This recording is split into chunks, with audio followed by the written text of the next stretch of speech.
चलिए अब बात करते हैं लास्ट टू रिएक्शंस की, रिएक्शन नंबर 13 एंड 14, और ये हम बात करेंगे reaction with sodium iodide in acetone and reaction with silver fluoride in water. आप ध्यान देना, ये रिएक्शंस हमें लास्ट टू रिएक्शंस डिस्कस करनी है एल्काइल हैलाइड के लिए। और इसमें आप देखो रिएक्शंस आसान है। एल्काइल हैलाइड की रिएक्शन अगर आप सोडियम आयोडाइड के साथ में लेते हैं एसीटोन की प्रेजेंस में, तो रिएक्शन में क्या होगा देखो, यहां पर हम बात करेंगे I negative as a nucleophile attack करेगा और X को सब्स्टिट्यूट करेगा, और इस केस में रिएक्शन का जो प्रोडक्ट फॉर्म होगा, यहां पर प्रोडक्ट फॉर्म हो जाएगा alkyl iodide, and this Na plus it will get associated with X minus to form NX। और इसी तरह से देखो इस रिएक्शन में क्या होगा, जब एल्काइल हैलाइड की रिएक्शन आप सिल्वर फ्लोराइड के साथ में लेते हैं वाटर एज अ सॉल्वेंट, तो इस रिएक्शन में भी देखो F minus as a nucleophile attack करेगा और X को यहां से रिप्लेस करेगा, और F माइनस आर ग्रुप के साथ में एसोसिएट होकर यहां पर प्रोडक्ट हमें मिल जाएगा एल्काइल फ्लोराइड, और साथ में बाय प्रोडक्ट यहां पर फॉर्म हो जाएगा सिल्वर हैलाइड। तो ये रिएक्शंस हैं, आसान रिएक्शंस हैं। अब देखो इन रिएक्शन में मेनली क्वेश्चन कहां से फ्रेम होता है वो आप समझना, आप ध्यान देना। देखो यहां पर हम बात कर रहे हैं, जैसे फर्स्ट रिएक्शन की बात की जाए तो it is reaction of alkyl halide with sodium halide. Na, sodium halide ही तो है ना, हम कह सकते हैं Na को आप जनरल फॉर्मेट में लिख सकते हो NaX, जिसमें X can be fluorine, chlorine, bromine, iodine. तो यहां पर आप देखो एल्काइल हैलाइड की रिएक्शन आप सोडियम हैलाइड के साथ में ले रहे हैं एसीटोन की प्रेजेंस में, एसीटोन एज अ सॉल्वेंट यहां पर हमने लिया है, और प्रोडक्ट क्या बना, तो प्रोडक्ट यहां पर बना Ri। क्या मैं कह सकता हूं Ri इज आल्सो Rx, भाई Ri एक तरह से एल्काइल हैलाइड ही तो है, तो प्रोडक्ट क्या बना alkyl halide plus sodium halide. अब जरा एक बात ध्यान देना, इस रिएक्शन में तो मुझे ऐसा लगता है कि जो यहां पर रिएक्टेंट्स की कैटेगरी है वही प्रोडक्ट की कैटेगरी है। रिएक्टेंट्स क्या है, alkyl halide, sodium halide, product क्या है एल्काइल हैलाइड, सोडियम हैलाइड, तो जो रिएक्टेंट की कैटेगरी है वही प्रोडक्ट की category. And same with the second reaction, यहां पर भी आप देखो alkyl halide, silver halide, product क्या है एल्काइल हैलाइड, सिल्वर हैलाइड। मतलब इन दो रिएक्शंस में अगर आप ध्यान दें तो जो रिएक्टेंट की कैटेगरी है वही प्रोडक्ट मॉलिक्यूल्स की कैटेगरी है। तो ऐसे में तो फिर यहां पर आप ध्यान देना, फिर तो एक पॉइंट यहां पर यह बनता है कि अगर ये एल्काइल हैलाइड सोडियम हैलाइड के साथ में रिएक्ट करके ये एल्काइल हैलाइड और सोडियम हैलाइड फॉर्म कर रहा है, तो फिर ऐसा भी तो हो सकता है this alkyl halide can react with this sodium halide to reform this compound. भाई जैसे ये एल्काइल हैलाइड और सोडियम हैलाइड रिएक्ट करके फॉरवर्ड आ सकते हैं, वैसे ये alkyl halide sodium halide react करके बैकवर्ड भी तो आ सकते हैं ना। और यहां भी ये पॉइंट माइंड में आना चाहिए कि अगर ये एल्काइल हैलाइड सिल्वर हैलाइड के साथ में रिएक्ट करके इन कंपाउंड्स का फॉर्मेशन कर रहा है, तो ये भी एल्काइल हैलाइड और सिल्वर हैलाइड है, तो ये भी एल्काइल हैलाइड सिल्वर हैलाइड से रिएक्ट करके रिवर्ट आ सकता है। मतलब इन दोनों रिएक्शंस में जो मेन पॉइंट है वो ये कि इन दोनों रिएक्शंस में रिवर्सिबिलिटी के चांसेस हैं। और ध्यान देना बिल्कुल यहां पर रिएक्शंस में रिवर्सिबिलिटी के चांसेस हैं, और इन चांसेस को हम मिनिमाइज करते हैं बाय सिलेक्शन ऑफ सॉल्वेंट। यहां पर आप ध्यान देना इन दोनों रिएक्शंस में सॉल्वेंट का सिलेक्शन बहुत इंपॉर्टेंट है। कैसे आप देखो यहां पर अगर हमने सॉल्वेंट यूज किया है एसीटोन, तो इसका कुछ सिग्निफिकेंस है, यहां पर रीजन है। अगर हमने वाटर यूज किया है तो रीजन है, और क्या रीजन है आप ध्यान देना।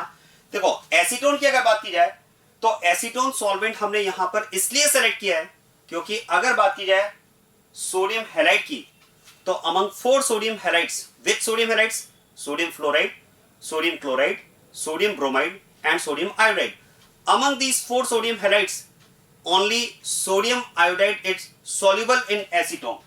Only sodium iodide is soluble in acetone, while other sodium halides, other which 3, sodium fluoride, sodium chloride and sodium bromide are not soluble in acetone. They will precipitate in acetone. आप ध्यान देना, sodium iodide ही acetone में soluble होता है। Other sodium halide की अगर बात की जाए, sodium fluoride, sodium chloride, sodium bromide की, तो वो एसीटोन में सॉल्युबल नहीं होते हैं, प्रेसिपिटेट होते हैं। और इसी तरह से यहां पर अगर हमने वाटर एज अ सॉल्वेंट दिया है, तो शायद ये तो वेल नोन एग्जांपल आपको आइडिया भी होगा, इसका वेल नोन एग्जांपल है सिल्वर हैलाइड्स की अगर बात की जाए तो we can have 4 silver halides, silver fluoride, silver chloride, silver bromide, silver iodide. और इन 4 में से अगर आपको याद हो तो केवल सिल्वर फ्लोराइड ही वाटर में सॉल्युबल होता है, अदर सिल्वर हैलाइड्स की बात की जाए लाइक AgCl, AgBr, AgI, वो वाटर में सॉल्युबल नहीं होते हैं, प्रेसिपिटेट हो जाते हैं। अब आप ध्यान देना, अगर मैं यहां पर बोल रहा हूं कि केवल सोडियम आयोडाइड ही एसीटोन में सॉल्युबल है, other sodium halide will precipitate, तो जरा देखो यहां पर प्रोडक्ट में जो NX बना होगा, क्या मैं कह सकता हूं ये प्रोडक्ट में जो NX बना होगा, ये NX एसीटोन में सॉल्युबल नहीं होगा, ये NX पक्का एसीटोन में प्रेसिपिटेट हो जाएगा, क्योंकि ये NX कौन सा बना होगा। आप सोचिए, आपने यहां पर X क्या लिया होगा, या तो यहां पर X आपने लिया होगा फ्लोरीन या क्लोरीन या ब्रोमीन। अरे भाई आयोडाइड तो नहीं लोगे, क्या आप ऐसा करोगे कि यहां पर RI लोगे और आयोडीन को ही आयोडीन से रिप्लेस करोगे? अरे ऐसा तो नहीं है ना। तो डेफिनेटली यहां पर जो X रहा होगा वो अदर देन आयोडीन होगा, may be fluorine, may be chlorine, may be bromine. तो फिर यहां पर जो NX बना होगा वो या तो NaCl बना होगा, या NaF बना होगा, या NaBr बना होगा। तीनों में से कोई भी बने, एसीटोन में तीनों ही सॉल्युबल नहीं होंगे, प्रेसिपिटेट हो जाएंगे। और क्या मैं कहता हूं, ये अगर NX प्रेसिपिटेट हुआ तो फिर ये रिएक्शन में पार्टिसिपेट नहीं कर पाएगा, और अगर पार्टिसिपेट नहीं कर पाएगा तो रिएक्शन के रिवर्ट होने के चांसेस को हमने यहां पर मिनिमाइज कर दिया, राइट। ऐसा ही कंडीशन यहां भी है। जरा सोचिए, यहां जो AgX बनेगा वो, अब आपने यहां पर AgF लिया है, RX हमने लिया है, तो क्या मैं कह सकता हूं यहां पर जो X है वो पक्का फ्लोरीन तो नहीं होगा, या तो ये यहां पर क्लोरीन हो सकता है, या ब्रोमीन हो सकता है, या आयोडीन हो सकता है, राइट। क्लोरीन, ब्रोमीन या आयोडीन में से कुछ भी हो। यहां पर क्या बनेगा, अगर वहां क्लोरीन होगा तो AgCl बनेगा, वहां पर ब्रोमीन होगा तो AgBr बनेगा, वहां पर RI होगा तो AgI बनेगा। AgCl, AgBr, AgI तीनों ही वाटर में प्रेसिपिटेट हो जाते हैं, तो ये AgX जो भी बनेगा वो यहां पर प्रेसिपिटेट हो जाएगा। आ रही बात समझ में। और अगर ये प्रेसिपिटेट होंगे तो फिर ये रिएक्शन में पार्टिसिपेट नहीं कर पाएंगे फिर से, मतलब ये रिएक्ट करके RX के साथ में रिएक्शन को रिवर्स करें, इनके चांसेस को हमने मिनिमाइज किया है बाय सिलेक्शन ऑफ सॉल्वेंट। तो इन रिएक्शंस में आप ध्यान रखिएगा, सॉल्वेंट का सिलेक्शन बहुत इंपॉर्टेंट है। अगर हमने ये सॉल्वेंट्स लिए तो इसलिए क्योंकि जो NaI आप यहां पर ले रहे हैं वो तो एसीटोन में सॉल्युबल है, लेकिन अदर NaX जो भी यहां पर बनेगा, मे बी NaF, तो यहां पर क्या बन सकता है, तो may be NaF, NaCl, NaBr, ये सब यहां पर प्रेसिपिटेट हो जाएंगे। और इसी तरह से यहां पर जो भी X बना होगा, मे बी AgCl, AgBr और AgI, ये यहां पर प्रेसिपिटेट हो जाएंगे। क्या बात समझ में आ रही है। और अगर प्रेसिपिटेट होंगे तो ये रिएक्शन में फिर से पार्टिसिपेट नहीं कर पाएंगे, रिएक्शन के रिवर्ट होने के चांसेस को हमने मिनिमाइज कर दिया है, राइट। ध्यान देना, एक क्वेश्चन तो यहां पर सॉल्वेंट बेस्ड क्वेश्चन आता है जो इंपॉर्टेंट है। इन रिएक्शंस में सॉल्वेंट की इंपॉर्टेंस आपको पता होना चाहिए। दूसरा आप ध्यान देना, these reactions are name reactions, दोनों ही रिएक्शंस नेम रिएक्शन है। This reaction of alkyl halide with sodium iodide in acetone is known as, this reaction is known as Finkelstein reaction. It is known as Finkelstein reaction. And this reaction of alkyl halide with silver fluoride in water is a name reaction. This reaction is known as Schwarz reaction. It is known as Schwarz reaction. तो दोनों name reaction है। First reaction is Finkelstein reaction and the second one is Swarts reaction. और क्या मैं ये कह सकता हूं, फिंकलस्टीन रिएक्शन, स्टेटमेंट पर ध्यान देना, क्या मैं ये कह सकता हूं Finkelstein reaction can only be used to prepare alkyl iodide. इसका यूज केवल आप एल्काइल आयोडाइड फॉर्मेशन के लिए कर सकते हैं। अगर आप कहें कि हम फिंकलस्टीन रिएक्शन के through alkyl fluoride, alkyl chloride, alkyl bromide बनाना चाहते हैं, आप नहीं बना सकते। क्या प्रॉब्लम है, आप सोचिए। मैंने कहा only alkyl hydrate can be prepared by using Finkelstein reaction, क्योंकि अगर मान लो आप कहते हैं कि सर हमें आरबीआर बनाना है, मान लो आप कहते हैं सर हमें एल्काइल ब्रोमाइड बनाना है। अब एल्काइल ब्रोमाइड बनाने के लिए आपको यहां पर क्या यूज करना पड़ेगा, NaBr यूज करोगे तो वो एसीटोन में सॉल्युबल नहीं है, प्रेसिपिटेट हो जाएगा, तो रिएक्शन ही नहीं हो पाएगी। अगर आप कहें सर हमें यहां पर RCl बनाना है तो आपको NaCl यूज करना पड़ेगा, NaCl यूज करोगे तो वो भी एसीटोन में प्रेसिपिटेट हो जाएगा, क्योंकि केवल NaI ही एसीटोन में सॉल्युबल है, तो केवल आप NaI ही यूज कर सकते हैं। और अगर NaI ही यूज कर सकते हैं तो RI बना सकते हैं बस, और दूसरा एल्काइल हाइड तो नहीं बना सकते। और इसी तरह से Swarts reaction can only be used to prepare alkyl fluoride, क्योंकि यहां भी आप केवल AgF यूज कर सकते हैं। इस रिएक्शन में यहां पर आप AgCl, AgBr, AgI यूज नहीं कर पाएंगे, क्योंकि इन तीनों में से अगर आपने कुछ भी यूज किया तो वाटर में वो सॉल्युबल नहीं है, प्रेसिपिटेट हो जाएंगे, तो रिएक्शन ही सक्सेसफुली कंप्लीट नहीं हो पाएगी। तो Finkelstein reaction can only be used to prepare alkyl iodide and Schwartz reaction can only be used to prepare alkyl fluoride. और ध्यान देना इन दोनों रिएक्शंस को आप कह सकते हैं these are halogen exchange methods. आप ध्यान देना these reactions are halogen exchange methods. These are halogen exchange methods. हमने क्या किया, एक एल्काइल हैलाइड लिया और उससे दूसरा एल्काइल हैलाइड बनाया. भाई एल्काइल हैलाइड से एल्काइल हैलाइड ही तो बनाया. हाँ, हमने क्या किया, एक हैलोजन को दूसरे हैलोजन से एक्सचेंज कर दिया. यहां भी एक हैलोजन को दूसरे हैलोजन से एक्सचेंज कर दिया है. So these are halogen exchange methods. Clear बात ये. This is about reaction of alkyl halide with sodium iodide in acetone and silver fluoride in water. आप ध्यान देना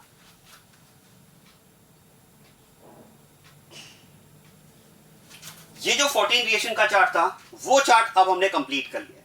लास्ट रिएक्शन थी इसमें सिल्वर फ्लोराइड इन वाटर जो अभी हमने डिस्कस कर लिया है. तो 14 रिएक्शन का ये जो चार्ट है वो चार्ट अब हमने कंप्लीट कर लिया है. बस अब इससे रिलेटेड मैं कुछ क्वेश्चंस आपको दूंगा, उन क्वेश्चंस को आपको ट्राई करना है. राइट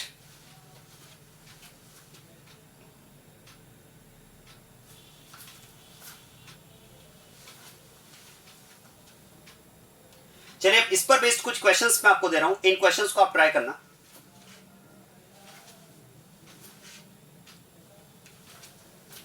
ये क्वेश्चंस आपको ट्राई करना है. जो 14 रिएक्शन मैंने आपको एल्काइल हैलाइड की एक्सप्लेन की है उन पर बेस्ड मैंने कुछ क्वेश्चंस दिए हैं आपको. ये इनको आप ट्राई करना, इनके आंसर्स मैं आगे डिस्कस करूंगा.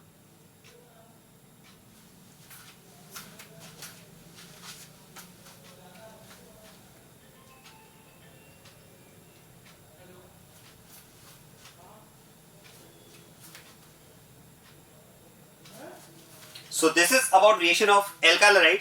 अब इसके बाद में हम स्टार्ट करेंगे reactions of alcohol.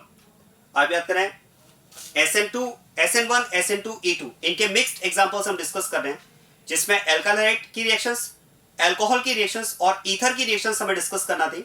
Alkyl halide की रिएक्शंस हम कंप्लीट कर चुके हैं. नेक्स्ट अब हम स्टार्ट करेंगे रिएक्शंस ऑफ एल्कोहल और फिर उसके बाद हम स्टार्ट करेंगे रिएक्शंस ऑफ ईथर्स.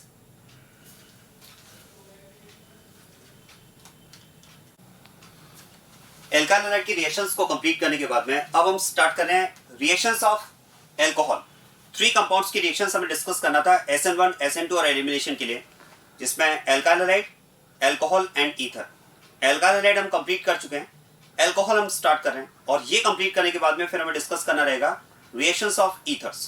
तो चलिए स्टार्ट करते हैं रिएक्शंस ऑफ एल्कोहल और उसके लिए हमें ये रिएक्शंस डिस्कस करना है. अब आप ध्यान देना, देखो रिएक्शंस का डिटेल तो हम डिस्कस कर ही लेंगे वन बाय वन. चलिए ट्राई करते हैं इसमें आप रिएक्शंस के प्रोडक्ट गैस करें. जैसे अल्कोहल की रिएक्शन अगर हम HX के साथ में लेते हैं, कंसंट्रेटेड HX, क्या प्रोडक्ट आप रिएक्शन में एक्सपेक्ट करते हैं? When alcohol is reacted with HX, what product will be expected to be formed during the reaction?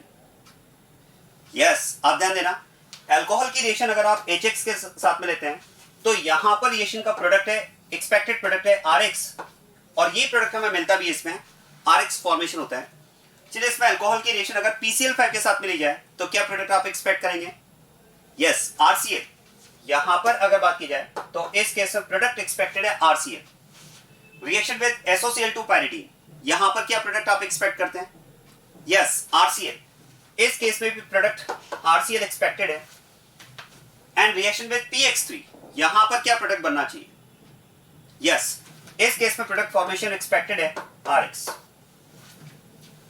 And alcohol is reacted with potassium cyanide, यहां पर आप क्या प्रोडक्ट एक्सपेक्ट करते हैं?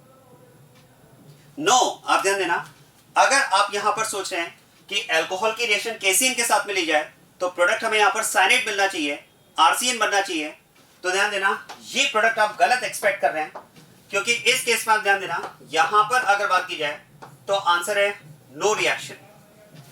यहां पर आंसर है नो रिएक्शन. और ठीक इसी तरह से अब होता क्या, देखो हमें ऐसा लगता है कि ROH की रिएक्शन HX के साथ में ली जाए तो इस केस में -H2O और प्रोडक्ट बना RX. तो ऐसे यहां पर भी लगता है कि इस केस में -KOH प्रोडक्ट होना चाहिए RCN. या जैसे ROH की रिएक्शन हम HX के साथ में लेते हैं तो प्रोडक्ट फॉर्म होता है RX।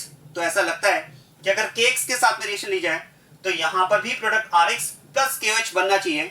लेकिन आप ध्यान देना, इस केस में भी अगर हम बात करें तो यहां पर भी आंसर है नो रिएक्शन।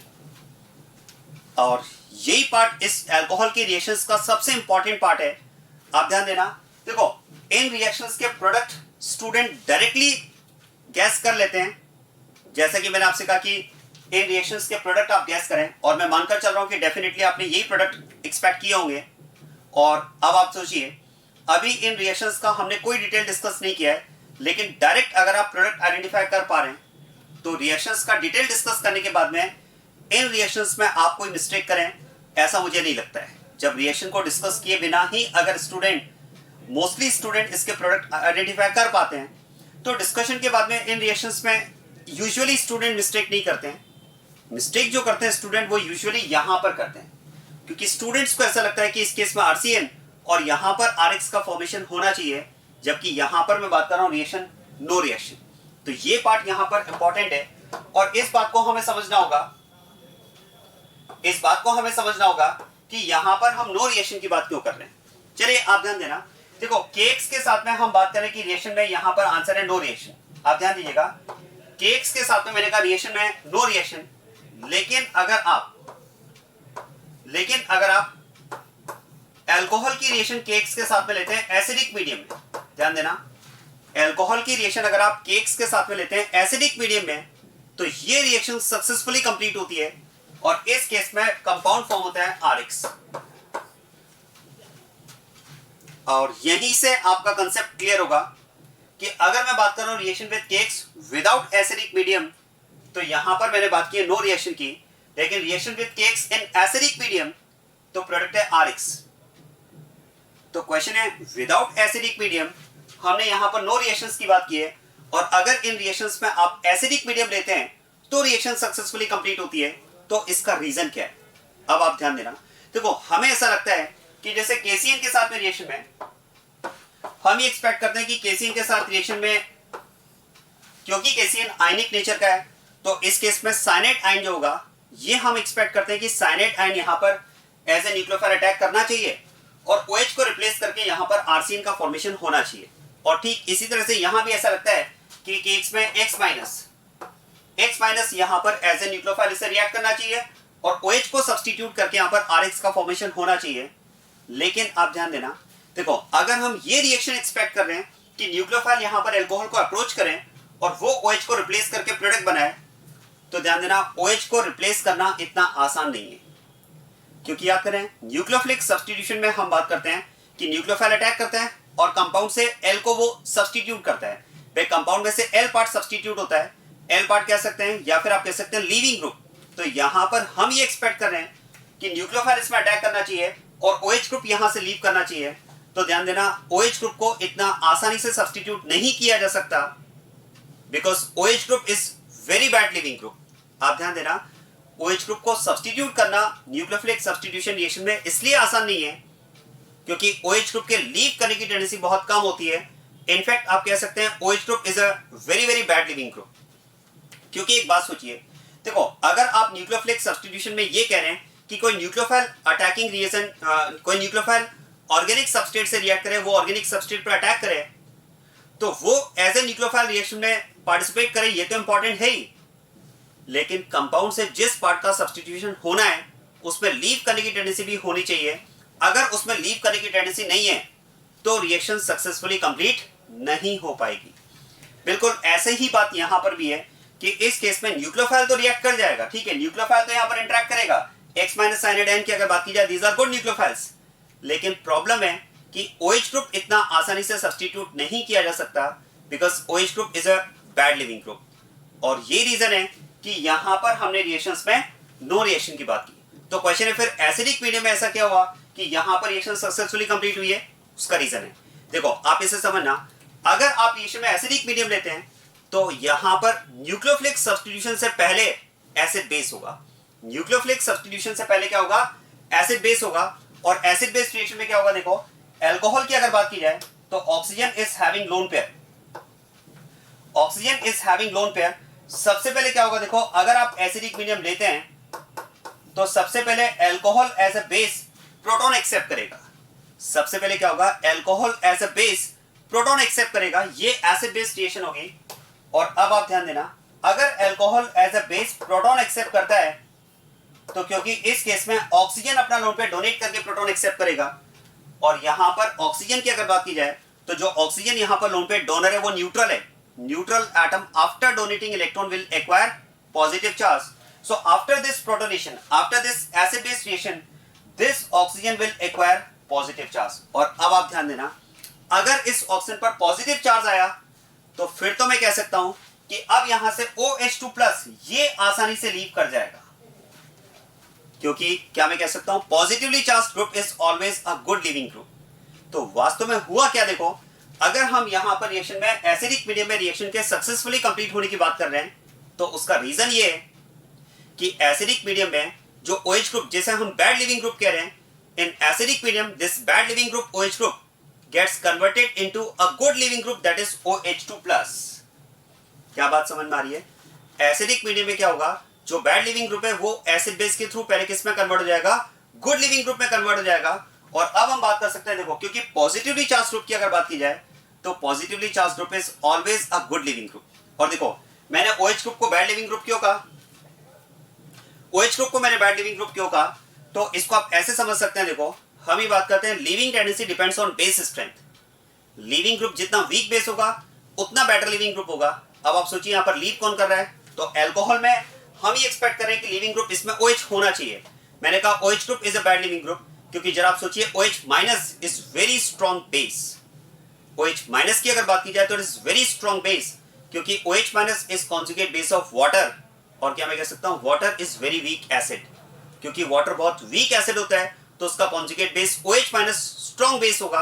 और अगर OH- स्ट्रॉन्ग बेस होगा तो जितना स्ट्रॉन्ग बेस होगा उतना बैड लिविंग ग्रुप होगा, क्योंकि leaving tendency is inversely proportional to base strength. अगर बेस स्ट्रेंथ ज्यादा है तो लिविंग टेंडेंसी कम होगी। और जैसा कि हम बात कर रहे हैं कि OH- is a strong base, तो इसके लीव करने की टेंडेंसी कम होगी, इसीलिए हम बात करते हैं कि OH is a bad leaving group. लेकिन एसिडिक मीडियम में क्या हुआ, एसिड बेस के थ्रू पहले ये बैड लिविंग ग्रुप किस में कन्वर्ट हुआ है, गुड लिविंग ग्रुप में कन्वर्ट हुआ है। और अब हम बात कर सकते हैं, अब यहां से H2 आसानी से लीव कर जाएगा, और जब H2 यहां से लीव कर जाएगा, ध्यान देना, जब H2 यहां से लीव कर जाएगा तो फिर बनेगा इसमें कार्बोकेटायन R पॉजिटिव। और पॉजिटिव अगर बना तो फिर कोई भी न्यूक्लियोफाइल यहां पर आकर के इसके साथ में इजीली एसोसिएट हो जाएगा। तो अब ये X- यहां पर आसानी से इसके साथ में एसोसिएट हो जाएगा और प्रोडक्ट बनेगा RX। इसका मतलब ये हुआ देखो कि यहां पर अगर रिएक्शन सक्सेसफुली कंप्लीट हुई है तो उसका रीजन है कि एसिडिक मीडियम में क्या हुआ, पहले जो बैड लिविंग ग्रुप था OH ग्रुप वो गुड लिविंग ग्रुप में कन्वर्ट हुआ है, फिर उसके बाद में सब्स्टिट्यूशन हुआ है। इसका मतलब OH ग्रुप को डायरेक्टली सब्स्टिट्यूट करना will be a difficult process since OH group is a bad leaving group. आप सोचिए, जब अल्कोहल की रिएक्शन हम HX के साथ में ले रहे हैं तो आपको क्या लगा, अल्कोहल की रिएक्शन जब हमने HX के साथ में लिए तो आपको क्या लगा, क्या इसमें ऐसा हुआ होगा कि X- ने अटैक करके OH को रिप्लेस किया होगा? नो, यहां पर भी पहले क्या होगा, एज ए बेस, यहां पर भी अल्कोहल पहले एज ए बेस इस HX से प्रोटॉन एक्सेप्ट करेगा, प्रोटॉन एक्सेप्ट करके गुड लिविंग ग्रुप में कन्वर्ट होगा, गुड लिविंग ग्रुप में कन्वर्ट होने के बाद में फिर ये रिएक्शन सक्सेसफुली कंप्लीट होगी। इनफैक्ट आप देखो PCl5 SOCl2 अगर यहां पर हम रिएक्शंस के सक्सेसफुली कंप्लीट होने की बात कर रहे हैं तो यहां पर भी रीजन वही है कि इन केसेस में भी ऐसा नहीं है कि न्यूक्लियोफाइल ने डायरेक्टली अटैक करके OH को रिप्लेस किया होगा। नो, पहले अल्कोहल का जो OH ग्रुप है, जो बैड लिविंग ग्रुप है, वो गुड लिविंग ग्रुप में कन्वर्ट हुआ होगा, उसके बाद में सब्स्टिट्यूशन हुआ होगा।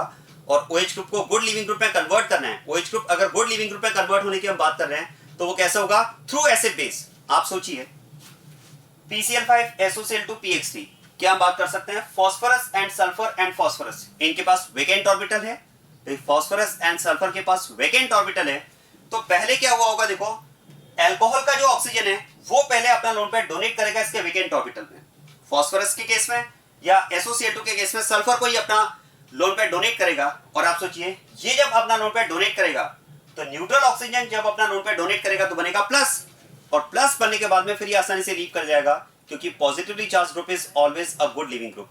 तो वास्तव में यहां पर क्या हुआ होगा पहले एसिड बेस हुआ होगा, बाद में सब्स्टिट्यूशन हुआ होगा।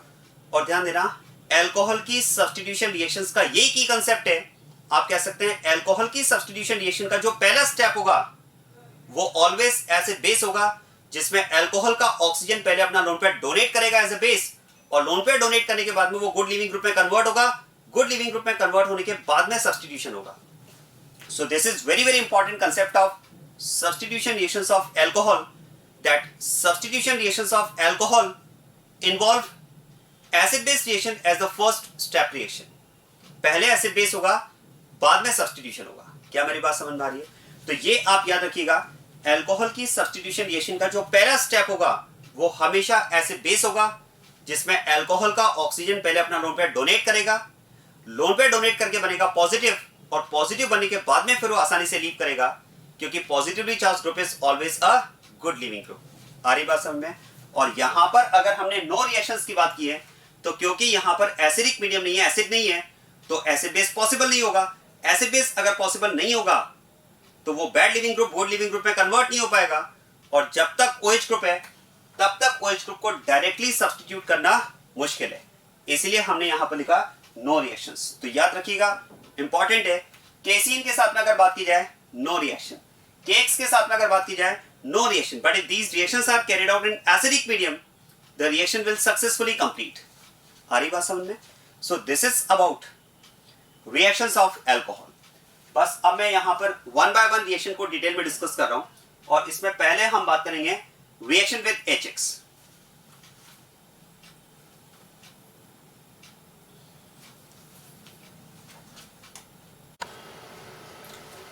चलिए इसमें फर्स्ट रिएक्शन स्टार्ट करते हैं, और इस रिएक्शन को स्टार्ट करने से पहले जो मैंने आपको बताया इसमें KCN और KX के केस में नो रिएक्शन है, इस पर बेस्ड एक क्वेश्चन मैं आपको बताता हूं।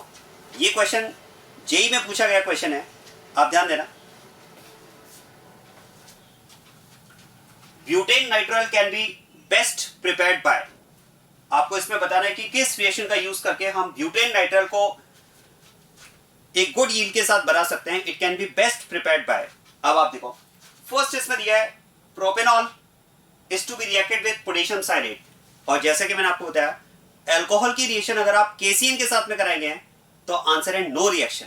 इसका मतलब इस केस में अगर हम बात करें नो रिएक्शन, तो this reaction can not be used to prepare butane nitrile. देखो, ब्यूटेन नाइट्राइल की अगर बात की जाए तो ब्यूटेन नाइट्राइल हमारे पास क्या कंपाउंड होगा?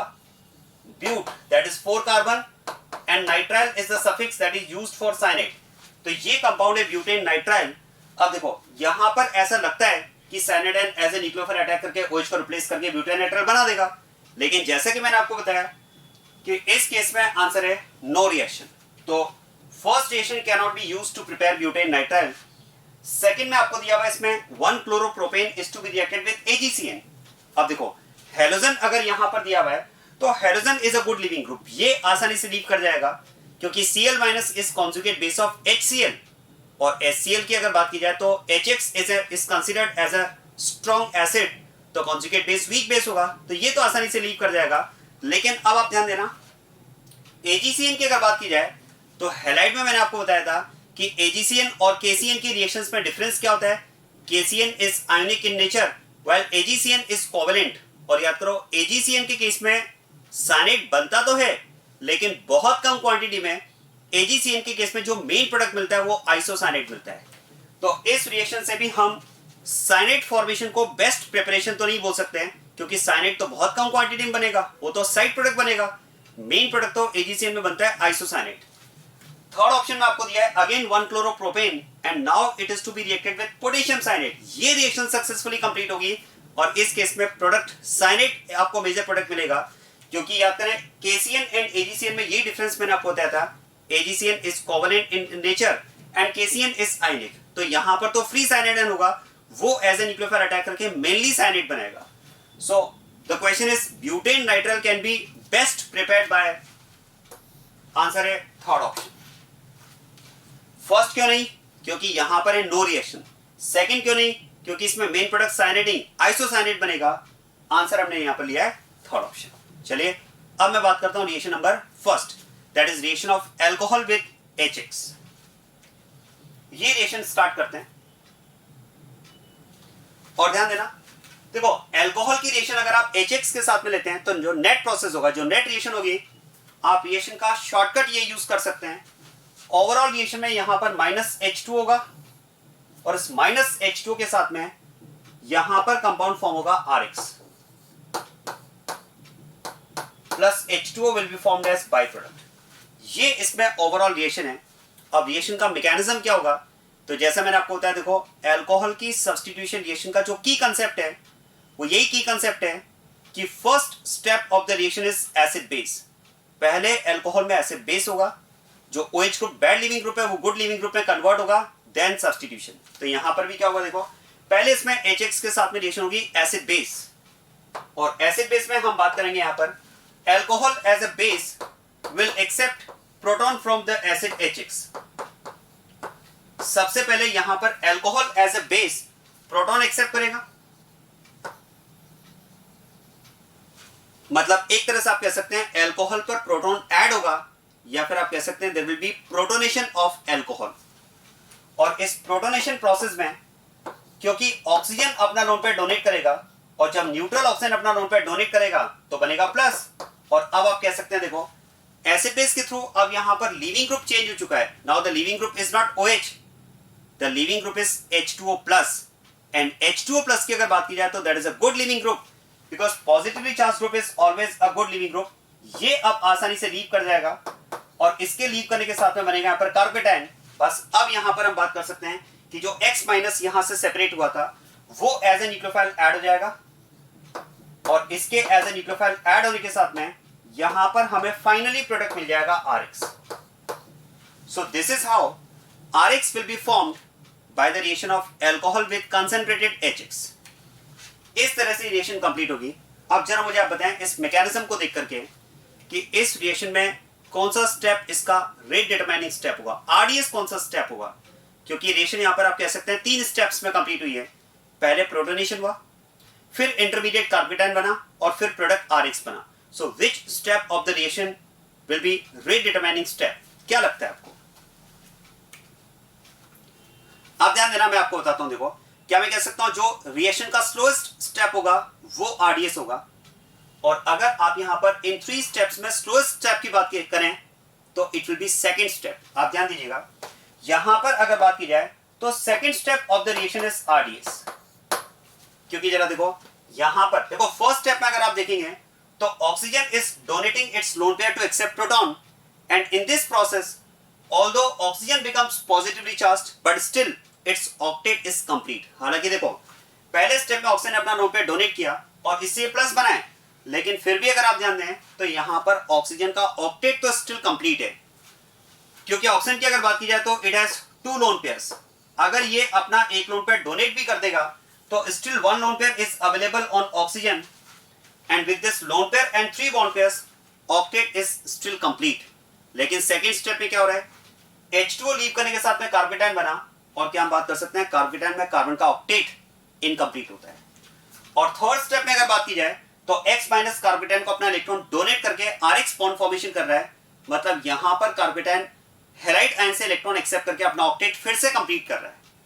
तो सेकंड स्टेप हमारे पास ऐसा स्टेप है जहां पर ऑक्टेट इनकम्प्लीट होने वाला प्रोसेस हुआ है। और क्या मैं बात कर सकता हूं, कोई भी एटम अपना ऑक्टेट इतना आसानी से इनकम्प्लीट तो नहीं होने देगा, मतलब सेकंड स्टेप जो होगा वो रिएक्शन का स्लो स्टेप होगा, या कह सकते हैं फर्स्ट एंड थर्ड के कंपैरिजन में स्लोअर स्टेप होगा, और जो रिएक्शन का स्लोएस्ट स्टेप होगा वही तो RDS होगा।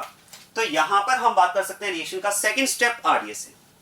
मतलब आप ये कह सकते हैं in reaction of alcohol with HX formation of carbocation is rate determining step. और अब आप ध्यान देना, इसी पर बेस्ड इसमें जो क्वेश्चन फ्रेम होता है वो क्वेश्चन फ्रेम होता है reactivity of alcohols.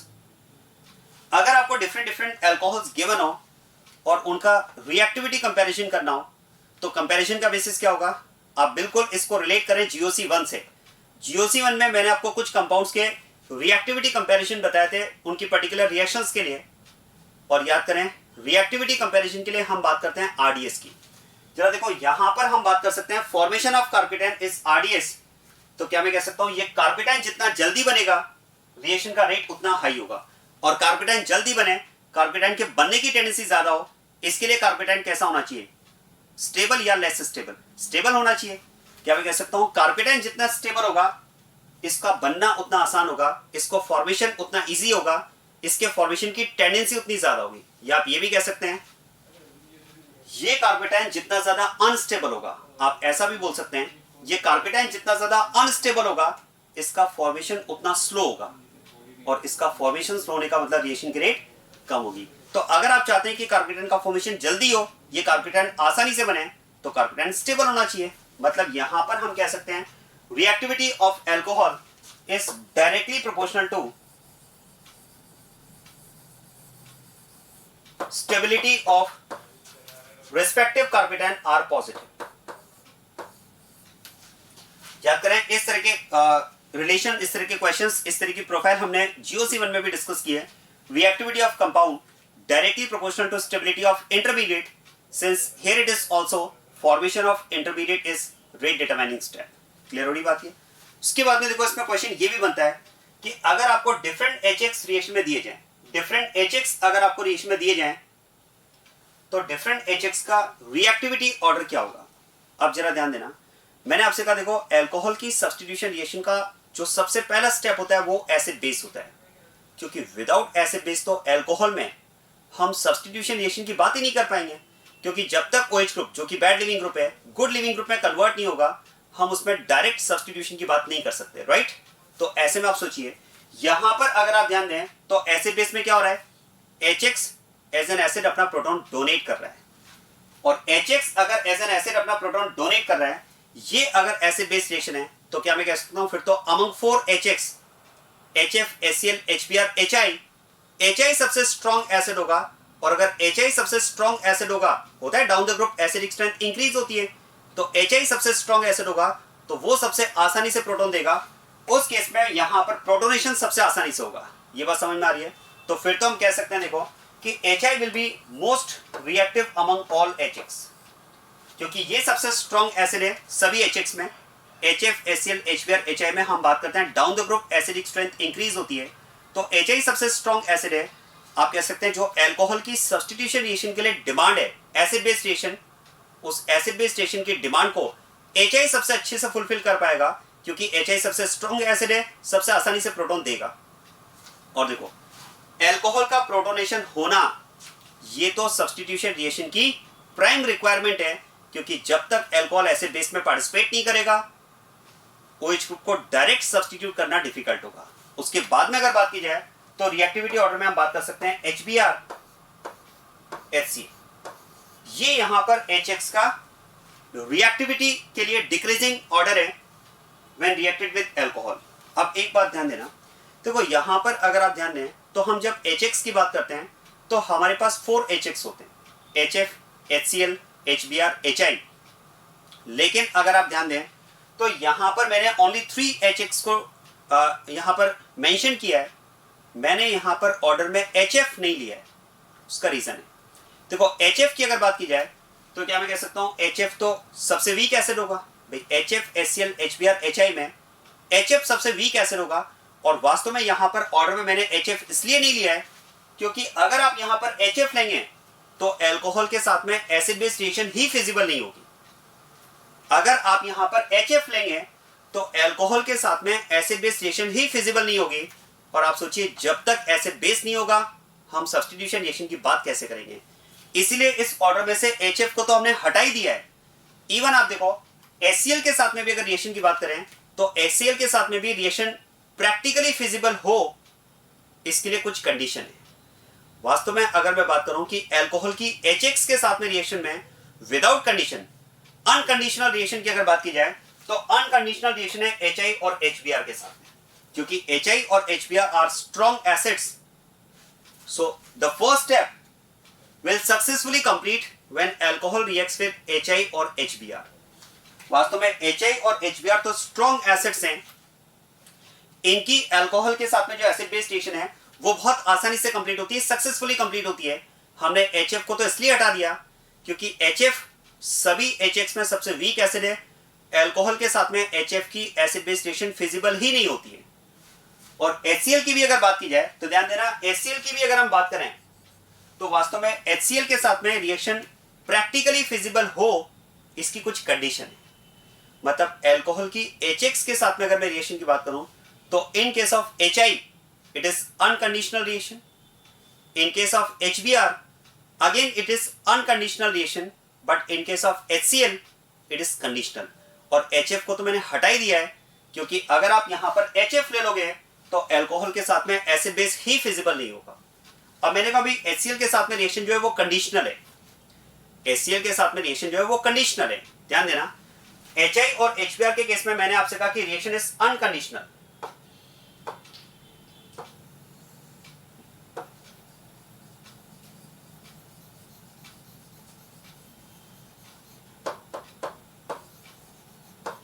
In cases में मैंने आपसे कहा अनकंडीशनल रिएक्शन है, बट HCl के केस में मैंने आपसे कहा कंडीशनल है।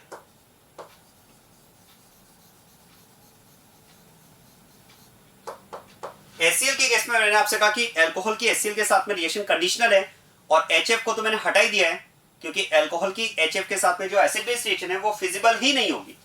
अब क्वेश्चन है HCl के साथ में कंडीशनल क्या है। देखो, क्या मैं कह सकता हूं HI और HBr के कंपैरिजन में HCl लेस रिएक्टिव है। भाई लेस एसिडिक है तो लेस रिएक्टिव है, क्योंकि यहां पर अगर मैं HCl लेता हूं तो वो रिएक्शन कंपैरेटिवली स्लो होगी HI और HBr के कंपैरिजन में, राइट, क्योंकि HCl is weaker acid than HI and HBr।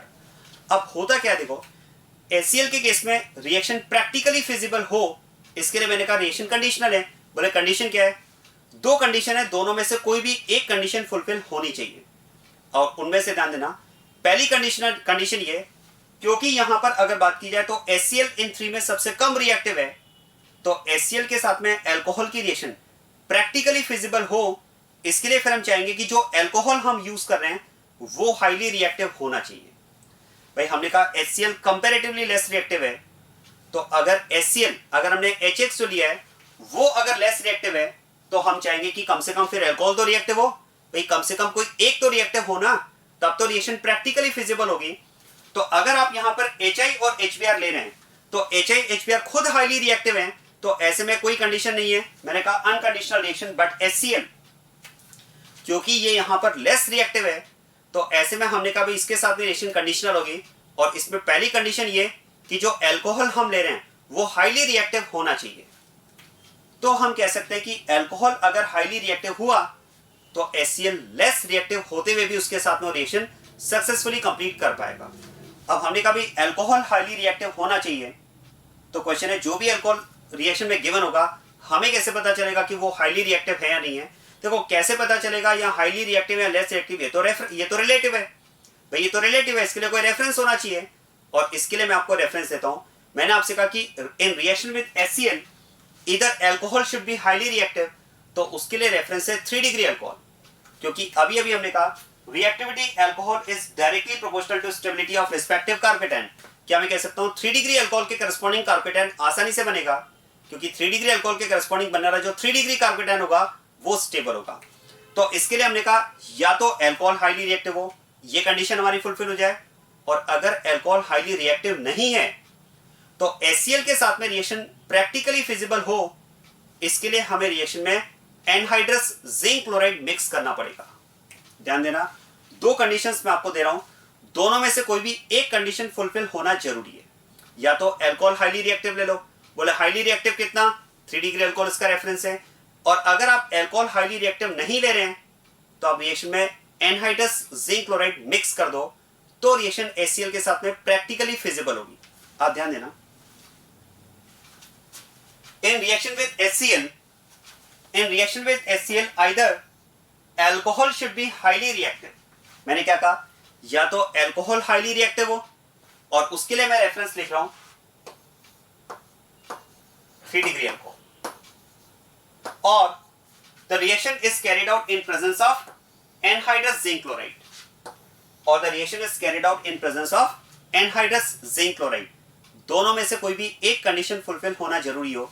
अगर आप अल्कोहल हाईली रिएक्टिव ले लेते हो तो जिंक क्लोराइड की रिक्वायरमेंट नहीं है, और उसके लिए रेफरेंस है 3 डिग्री अल्कोहल, क्योंकि उसके करस्पॉन्डिंग बनने वाला कार्पेट स्टेबल होगा तो वो रिएक्शन में आसानी से पार्टिसिपेट कर पाएगा। और अगर आप अल्कोहल हाईली रिएक्टिव नहीं ले रहे हैं तो फिर आपको जिंक क्लोराइड मिक्स करना पड़ेगा रिएक्शन में एनहाइड्रस जिंक क्लोराइड। अब हमने कहा भाई अल्कोहल अगर हमने हाईली रिएक्टिव लिया 3 डिग्री अल्कोहल, तो समझ में आ रहा है कि उसके करस्पॉन्डिंग कार्बोकेटायन आसानी से बनेगा, रिएक्शन सक्सेसफुली कंप्लीट हो जाएगी। लेकिन अगर हम अल्कोहल रिएक्टिव नहीं ले रहे हैं तो हमने कहा भाई अगर आप अल्कोहल रिएक्टिव नहीं ले रहे हैं तो फिर आप इसमें जिंक क्लोराइड मिक्स करो। तो क्वेश्चन है जिंक क्लोराइड अगर हम मिक्स करेंगे तो ये क्या करेगा। तो बात करते हैं function of anhydrous zinc chloride. Anhydrous zinc chloride की अगर बात की जाए तो रिएक्शन में इसके दो फंक्शन होंगे। पहला फंक्शन तो ये it will improve ionisation of HCl। भाई यहां पर आप सोचिए हमने कहा भाई HCl के साथ में रिएक्शन कंडीशनल है, जबकि HI और HBr के केस में रिएक्शन कंडीशनल नहीं है, क्योंकि HI और HBr रिएक्टिव है, मोर एसिडिक है, HCl कंपैरेटिवली लेस रिएक्टिव है, लेस एसिडिक है। क्योंकि आप सोचिए HI और HBr के कंपैरिजन में क्या मैं कह सकता हूं HCl का बॉन्ड स्ट्रॉन्गर बॉन्ड होगा, जबकि डाउन द ग्रुप हम बात करते हैं बॉन्ड स्ट्रेंथ कम होती है। तो HCl से वीकर बॉन्ड होंगे HBr और HBr से वीकर बॉन्ड होगा HI। तो HI और HBr के जो बॉन्ड है वो कंपैरेटिवली वीकर होने की वजह से ये आसानी से ब्रेक हो जाते हैं, ये आसानी से H+ दे देते हैं। तभी तो इस केस में मैंने कहा रिएक्शन अनकंडीशनल है। लेकिन HCl में मैंने कहा रिएक्शन कंडीशनल है क्योंकि HCl कंपैरेटिवली वीकर एसिड है, क्योंकि इसका बॉन्ड स्ट्रॉन्गर बॉन्ड है HI और HBr के कंपैरिजन में। तो जिंक क्लोराइड अगर आप मिक्स करेंगे तो जिंक क्लोराइड क्या करता है HCl को आयोनाइज करने में हेल्प करेगा। क्योंकि आप सोचिए अगर HX का आयोनाइजेशन हो जाए, ध्यान देना, HX का अगर आयोनाइजेशन हो जाए, HX बॉन्ड अगर ब्रेक हो जाए और ये अगर H+ दे दे तब तो हमारा काम हो ही जाएगा ना। भाई ये अगर H+ दे दे तो हमें H+ ही तो चाहिए, क्योंकि अल्कोहल की सब्स्टिट्यूशन रिएक्शन के लिए इनिशिएटिंग स्टेप क्या है एसिड बेस, और उसके लिए HX से H+ निकलना जरूरी है। अब HI और HBr के तो बॉन्ड ही वीक है, स्ट्रॉन्ग एसिड है तो आसानी से H+ दे देते हैं, लेकिन HCl का बॉन्ड कंपैरेटिवली स्ट्रॉन्गर होने की वजह से कंपैरेटिवली वीकर एसिड है, इसलिए वो आसानी से H+ नहीं दे पाता है। और इसीलिए हम क्या करते हैं रिएक्शन में जिंक क्लोराइड मिक्स कर देते हैं जो HCl को आयोनाइज करने में हेल्प करता है। ध्यान देना, फर्स्ट तो मैंने यहां पर लिखा है it will improve ionisation of HCl। कैसे?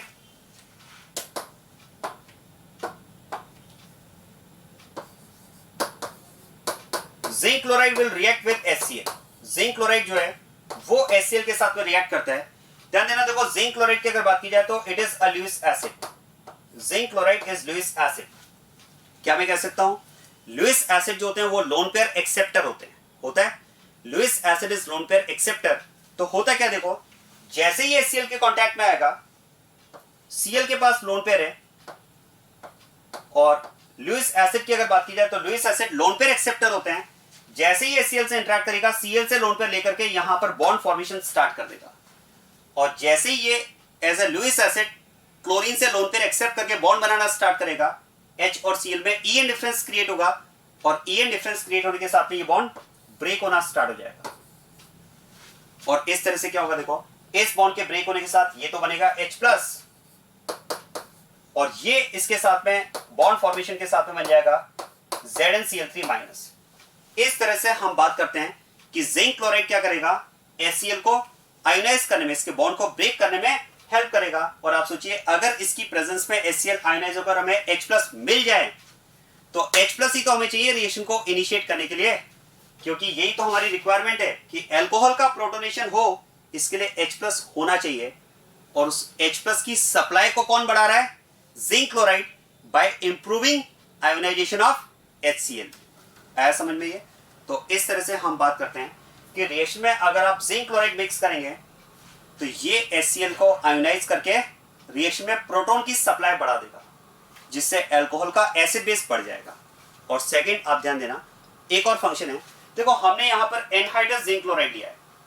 एनहाइड्रस जिंक क्लोराइड हमने लिया है क्योंकि आप ध्यान देना हमने कहा रिएक्शन का सेकंड स्टेप RDS है, और जरा देखो इस RDS में H2O यहां से लीव कर रहा है, राइट? H2O यहां से लीव करके कार्बोकेटायन बना। अगर आप रिएक्शन में एनहाइड्रस जिंक क्लोराइड यूज करते हैं तो एनहाइड्रस जिंक क्लोराइड क्या करेगा, RDS में बनने वाले वाटर को एब्जॉर्ब कर लेगा। और आप सोचिए अगर आपने एनहाइड्रस जिंक क्लोराइड मिक्स किया है और वो अगर RDS में बनने वाले वाटर को एब्जॉर्ब करेगा तो फॉरवर्ड रिएक्शन का रेट बढ़ जाएगा, इस तरह से रिएक्शन की रेट इंक्रीज हो जाएगी। तो ये भी जिंक क्लोराइड का फंक्शन होगा, it absorbs water formed in RDS। तो जिंक क्लोराइड के दो फंक्शन हैं, it will improve ionisation of HCl and it will absorb water formed in RDS। इस तरह से ये HCl के केस में जो अल्कोहल की रिएक्शन है उसको प्रैक्टिकली फिजिबल बनाता है। तो ध्यान रखिएगा, HI और HBr की अल्कोहल के साथ में रिएक्शन अनकंडीशनल है, लेकिन HCl के साथ में रिएक्शन कंडीशनल है, और उसमें दो कंडीशन है, दोनों में से कोई एक कंडीशन फुलफिल होना जरूरी है।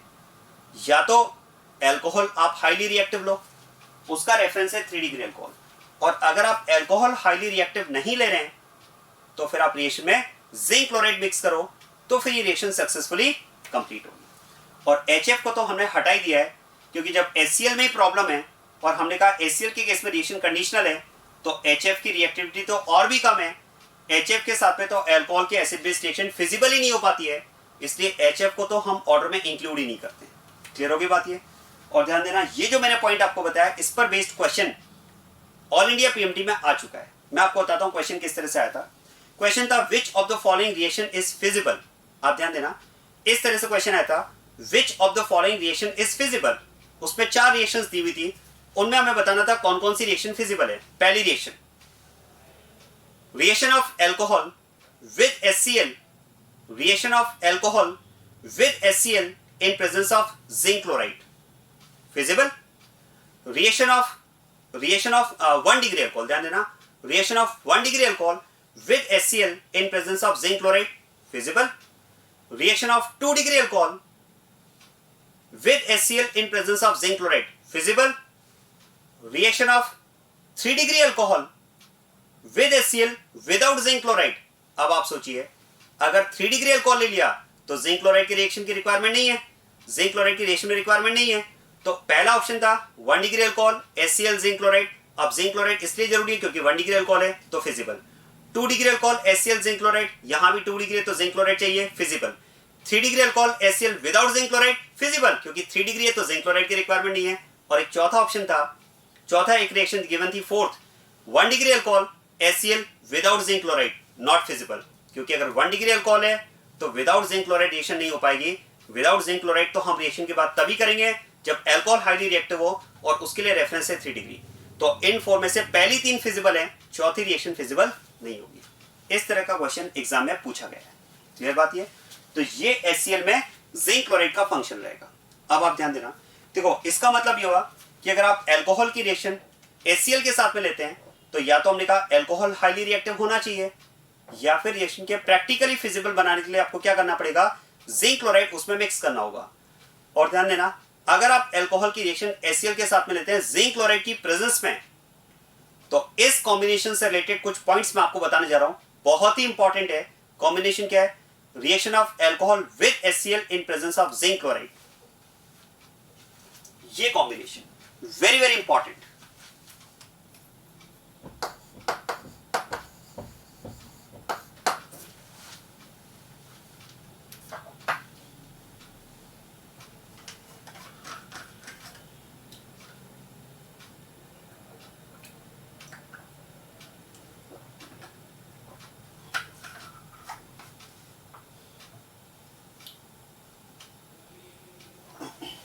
आप ध्यान देना, देखो मैं आपको जो कॉम्बिनेशन दे रहा हूं that is reaction of alcohol with concentrated HCl in presence of zinc chloride. मैंने आपसे कहा कि इस कॉम्बिनेशन से रिलेटेड कुछ पॉइंट्स मैं आपको बताने जा रहा हूं। जो पॉइंट्स मैं आपको बता रहा हूं, हर पॉइंट पर बेस्ड क्वेश्चन फ्रेम होता है। पहला point, this combination that is combination of concentrated HCl and anhydrous zinc chloride, this combination is known as Lucas reagent. आप ध्यान देना, इस कॉम्बिनेशन को कहा जाता है ल्यूकास रिएजेंट। तो पहला क्वेश्चन तो यही फ्रेम होता है, what is Lucas reagent? Lucas reagent is the combination of, is the mixture of concentrated HCl and anhydrous zinc chloride. पहला पॉइंट तो ये। दूसरा पॉइंट आप ध्यान देना, देखो इस रिएक्शन में प्रोडक्ट की अगर बात की जाए तो प्रोडक्ट तो वही है -H2O, और यहां पर हमें प्रोडक्ट मिलेगा RCl। -H2O और यहां पर प्रोडक्ट हमें मिल जाएगा RCl। रिएक्शन तो वही है भाई, जिंक क्लोराइड तो हमने क्यों मिक्स किया है? दो पर्पस मैंने आपको बताया, एक तो RDS में बनने वाले वाटर को एब्जॉर्ब करेगा और HCl के आयोनाइजेशन को इंप्रूव करेगा। ध्यान देना, पहला पॉइंट तो मैंने आपको बताया जिस पर बेस्ड क्वेश्चन बनता है, HCl and zinc chloride, this mixture is known as Lucas reagent. दूसरा क्वेश्चन, दूसरा point, reaction of alcohol with Lucas reagent is a name reaction, this reaction is known as Groves reaction. The reaction is known as Groves reaction. तो आप ध्यान देना, mixture of HCl and zinc chloride is known as Lucas reagent, पहला point. Reaction of alcohol with Lucas reagent is known as Groves reaction, दूसरा point. और third point आप ध्यान देना, this reaction can be used to differentiate primary, secondary and tertiary alcohol. आप ध्यान देना, ये स्टेटमेंट आप दे सकते हैं,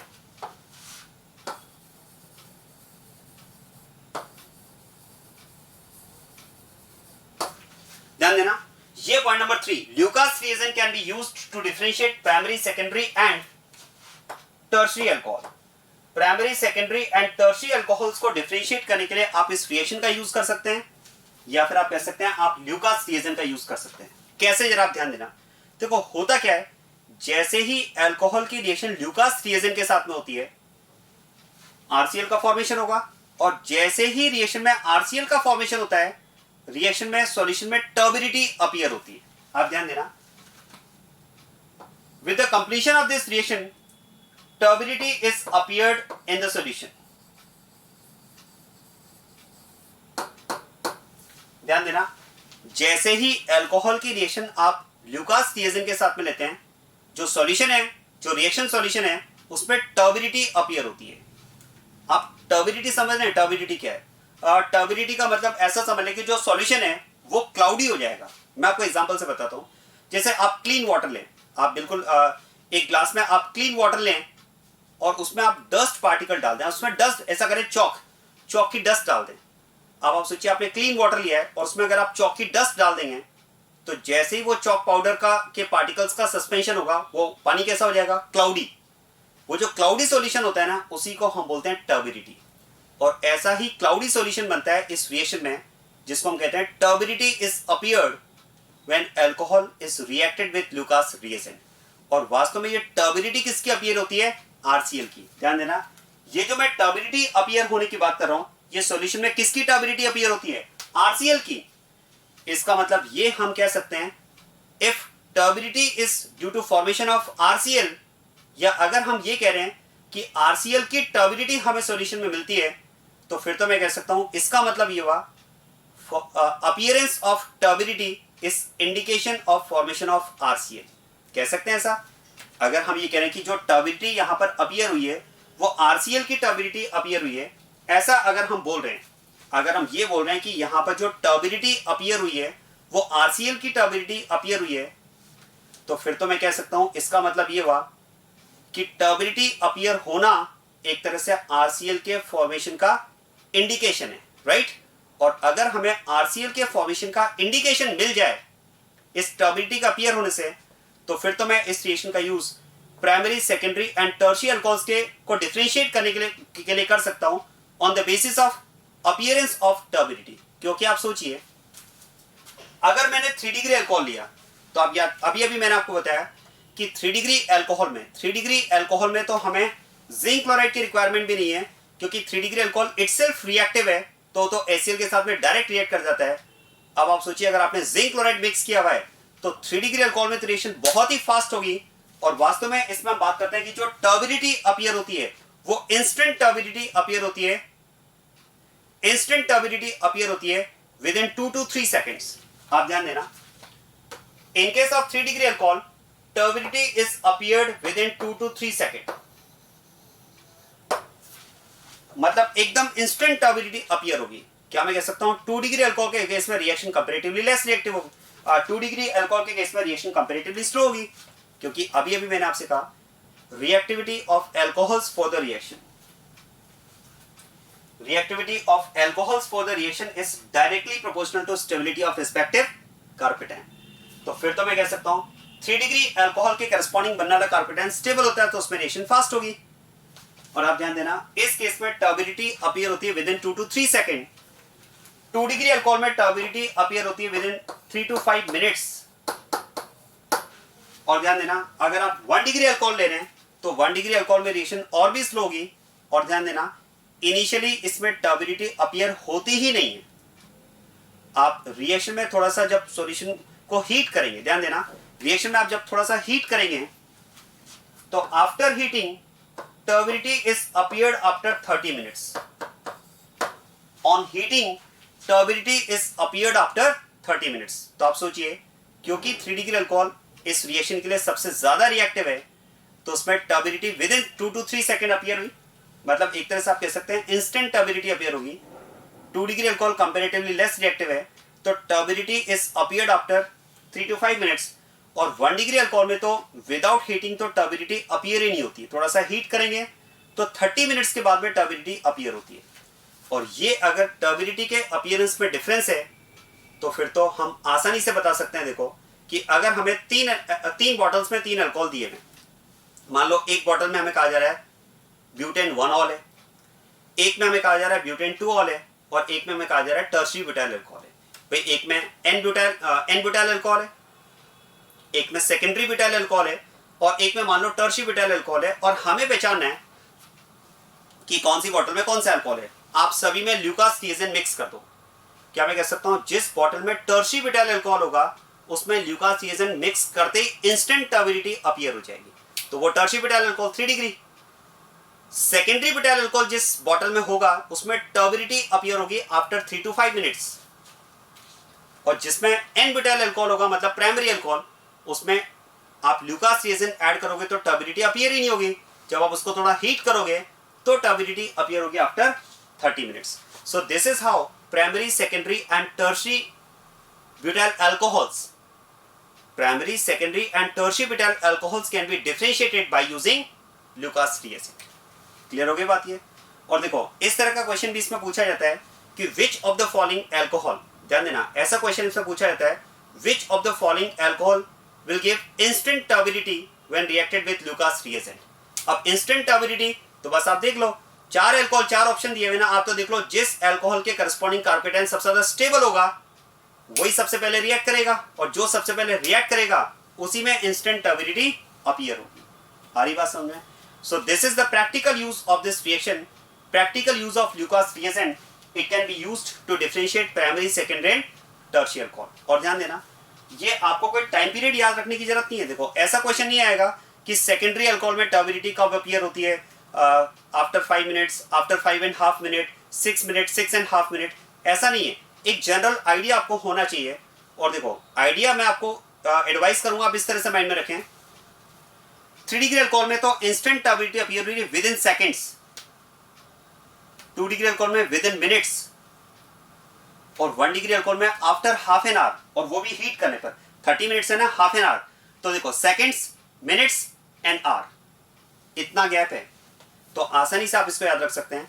और अगर आपको कहा जाए कि एल्कोहल्स आपको गिवन है और आपको कहा जाए what is the reactivity order of given alcohols when reacted with Lucas reagent, तो क्या मैं कह सकता हूं ल्यूकास रिएजेंट के साथ में रिएक्शन मतलब अल्कोहल की HCl के साथ में रिएक्शन है जिंक क्लोराइड की प्रेजेंस में, और HCl के साथ में रिएक्शन मतलब HX के साथ में रिएक्शन में हमने डिस्कस किया कि अल्कोहल का रिएक्टिविटी ऑर्डर जो होगा वो हम कैसे फाइंड करेंगे, रिस्पेक्टिव कार्पेटाइन की स्टेबिलिटी ऑर्डर के अकॉर्डिंग।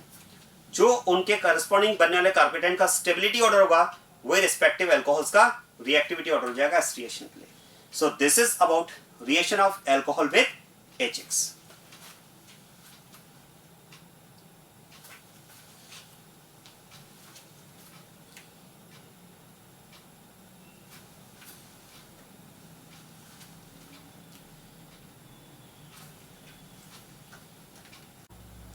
नेक्स्ट अब बात करते हैं reaction number 2, that is reaction with PCl5। अब आप ध्यान देना, देखो अल्कोहल की जो रिएक्शंस हैं उसमें फर्स्ट रिएक्शन हमने कंप्लीट कर लिया, सेकंड रिएक्शन हम स्टार्ट कर रहे हैं that is reaction with PCl5। और अब आप ध्यान देना, देखो अब जो नेक्स्ट 3 रिएक्शंस हैं, reaction with PCl5, SOCl2 pyridine and reaction with PX3, in 3 reactions में मैं केवल नेट रिएक्शंस डिस्कस कर रहा हूं, इनकी डिटेल मैकेनिज्म मैं डिस्कस नहीं कर रहा हूं, क्योंकि इन 3 रिएक्शंस पर बेस्ड मोस्टली जो क्वेश्चन एग्जाम में पूछा जाता है वो प्रोडक्ट बेस्ड क्वेश्चन पूछा जाता है। तो इन 3 रिएक्शंस के मैं डिटेल मैकेनिज्म डिस्कस नहीं करूंगा। डिटेल मैकेनिज्म पर बेस्ड जो क्वेश्चन आता है वो फर्स्ट रिएक्शन पर बेस्ड क्वेश्चन आता है जो हमने डिटेल में डिस्कस कर लिया है।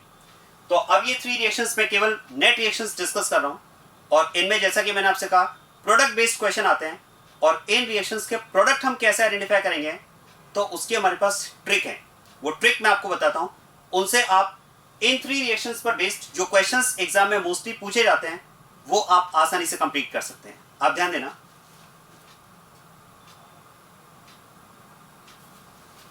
देखो PCl5 के साथ में रिएक्शन की अगर बात की जाए, या जिन 3 रिएक्शंस की मैं बात कर रहा हूं, PCl5, SOCl2, पाइरीडीन, PX3, मैंने आपसे कहा कि इन 3 रिएक्शन में प्रोडक्ट आइडेंटिफाई करने के लिए मैं आपको ट्रिक बताऊंगा, और वो ट्रिक ये कि इन तीनों ही रिएक्शंस में बाय प्रोडक्ट फिक्स्ड है।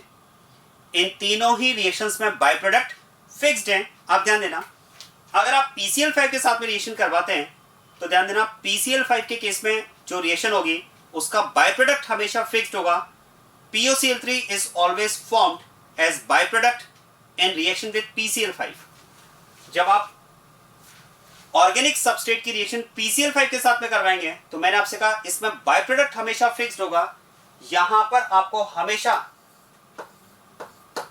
POCl3 बाय प्रोडक्ट मिलेगा।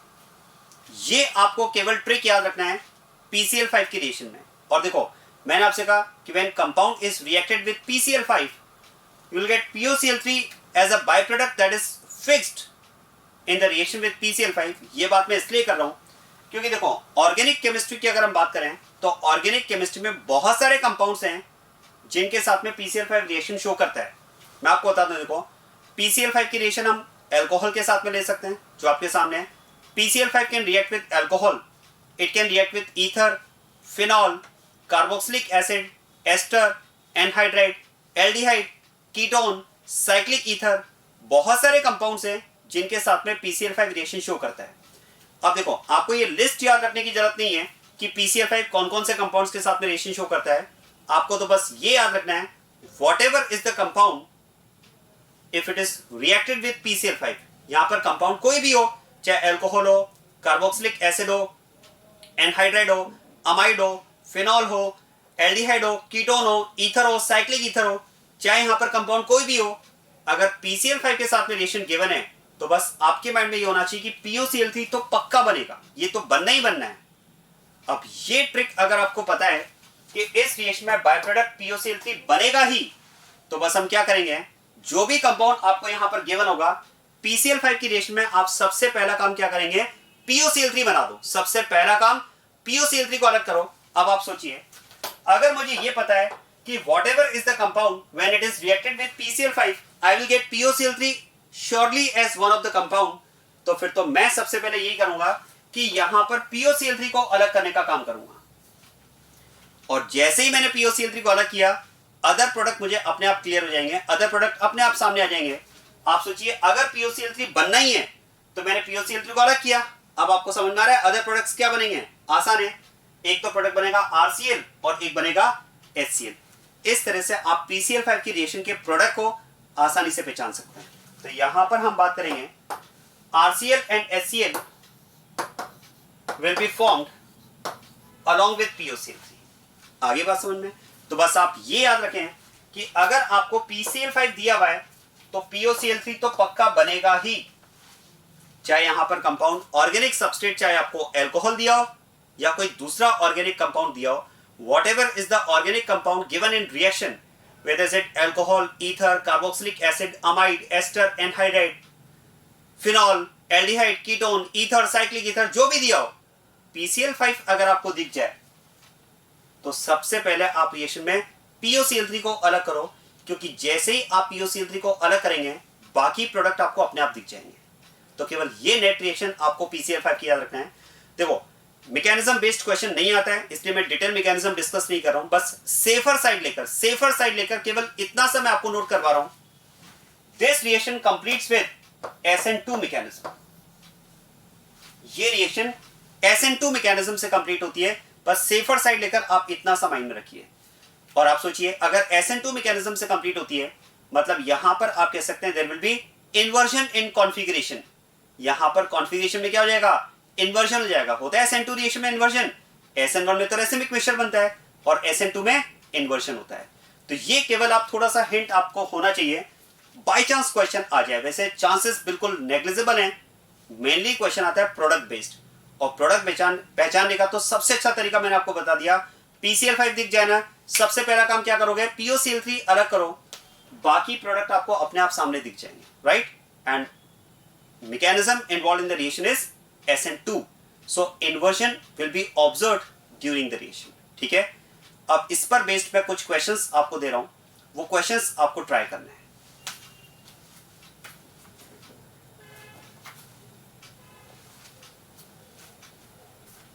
ये क्वेश्चंस आप ट्राई करना. इसमें मैंने कुछ पार्ट इलेक्ट्रोफिलिक एडिशन का भी इंक्लूड किया है ताकि उन रिएक्शंस का भी रिवीजन आपका साथ में हो जाए.